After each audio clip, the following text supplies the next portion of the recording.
This happened during the middle of the night when I was home alone.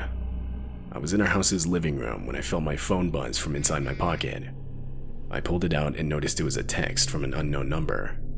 It simply read, "How's your show?"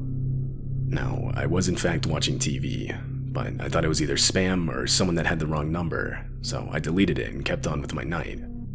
Around 10 minutes later, I got another text from the same number. This time it read, "Don't ignore me." I started to get kind of freaked out. That's when I got the last text. "I'll always be watching. Look outside." I looked out the living room window just to the left of me. Across the street, the light from a flashlight turned on in an upstairs window of one of the houses, and I could see the vague silhouette of a person slowly waving. The house he was in had been abandoned for at least a year up until that point. I called the police and later on would file a restraining order against what turned out to be some older guy. I still have no idea who he was or how he got my phone number. I use dating apps somewhat frequently. This comes from the perspective of a female. I was talking to this one guy who kept insisting that we should meet tonight. I wasn't all that interested, so I started slowly responding less and less before I stopped responding altogether. After a while, I noticed he double texted me. Curious, I opened the app to see what he said. His character took a complete 180 flip. He said something about how he was just going to drive his car to come and find me. I refreshed the app and saw the distance drop from saying he was 20 miles away to 1 mile away. Then the third text in a row. "I'm close now." I blocked his profile immediately and turned off all the lights in my apartment. I've since disabled the setting that allows the app to use my location.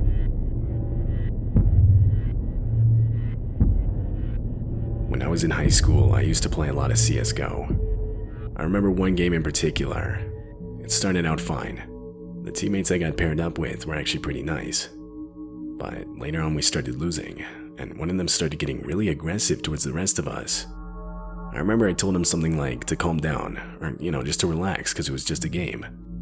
That's when, directed at me, he said, "I'm going to kill you in real life." Obviously, I didn't take the threat seriously. After the game, he sent me a friend request. I accepted it, expecting him to trash talk and go off about how bad I was. Instead, he sent me my complete address, my dad's full name, and my phone number. I instantly blocked the account. I was beyond terrified, especially when you consider the fact that CSGO is only playable on Steam, and Steam doesn't make any of your actual personal details publicly available.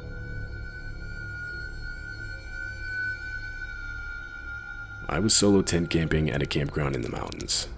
It was night and I was laying in my tent on my phone. Now, if you don't know, Apple has this thing known as Airdrop. It's basically something that allows iOS devices to send photos, videos, or files to other nearby iOS devices without needing Wi-Fi or cellular data. A notification showed up on my phone, covering the whole middle section of the screen. It was an Airdrop request. It read, "iPhone would like to share a photo." Underneath that, it gave a smaller preview of the photo itself. The photo was dark, clearly taken at night. I turned my brightness to the max, and could now make out a tent in the photo. It also had text overlaying it reading, "I watch you in your sleep." I couldn't tell if the tent was mine. I was going to press accept so I could see the entire picture and get a better look, but whoever sent it canceled the request before I could press it. I packed up my stuff in the dark and left that night. I was pretty shaken up over the whole experience.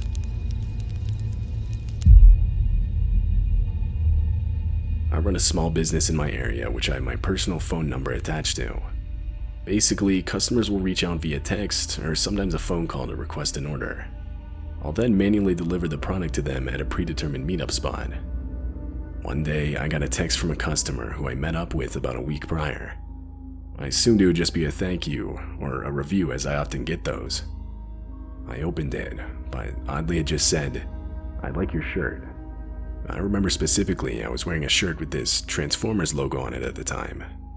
The text was weird, and I didn't really know how to respond, so I just texted back thanks. Almost immediately after I sent it, I got another text, this time saying, "I like Transformers too." My heart dropped. I was sitting at home at the time. I immediately got up and moved away from the window that was right next to me. I replied saying I was willing to call the police. I told him I had his number and remembered exactly what his face looked like. Realistically, this wasn't true. I had too many customers in my phone to keep track of, but this still seemed to work, as I never got another text back from him. This happened around the time my wife and I got our first apartment in the city. It was around Christmas time. We were both out of the house Christmas shopping together when I noticed 2 messages on my phone. One was notifying me of a missed call, and the other was a voicemail. I checked to see who it was from, and it was from our apartment's landline.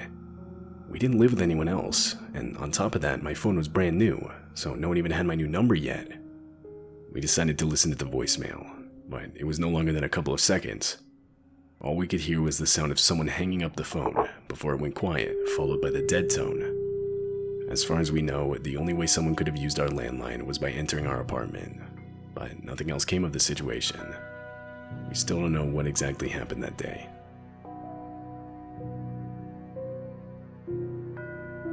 I had just gotten back to my apartment from a night out at a couple of bars with a friend.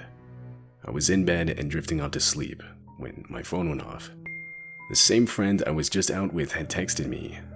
I unlocked my phone and went into our conversation. I read the text. Word for word, it read, "I think I killed him." I had no idea what he was talking about. It honestly scared me. I tried calling him multiple times, but each time he didn't answer. I ended up driving to his house to find he was asleep in bed. After banging on his door multiple times, he finally got up to open it. I confronted him about the text, but he swore he never sent that to me. The text didn't even show up on his phone either. I honestly still don't even know what to make of the whole situation.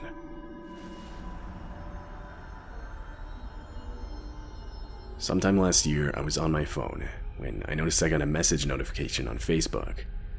I opened it up, and it was probably some 20-year-old guy who said, "Are you my full legal name?"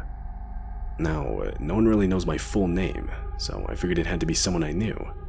I opened his page and discovered he lived on the complete other side of the US. I checked for mutual friends, and we didn't even have one. And based on what he looked like, I was 99% sure I had never met the guy. I ended up responding with something like, "Yeah, do I know you?" To this, he responded, "I am going to murder you," with one of those smiley faces at the end. I don't typically scare easy, but this shook me to my core. I reported the conversation to Facebook through the reporting system, but who knows if that actually did anything. As far as I'm aware, I still have him blocked. I was around 16 or 17 when this happened. I was on one of our school's buses in my gym clothes. I remember I was sitting in the back on my phone. Then, all of a sudden, I got a text from an unsaved number with an area code I didn't recognize. I began reading the text. "Are you not cold in those thin clothes?" Immediately, I looked up. It was cold outside, and like I mentioned, I was in my gym clothes. I kept looking around, but as far as I could tell, no one was even looking in my direction. I didn't think anyone in the bus even had my phone number. I was still looking around when I got another text. "Stop looking, you're not gonna find me." This genuinely scared me. I blocked the number and tried to forget about it. Nothing more ever happened.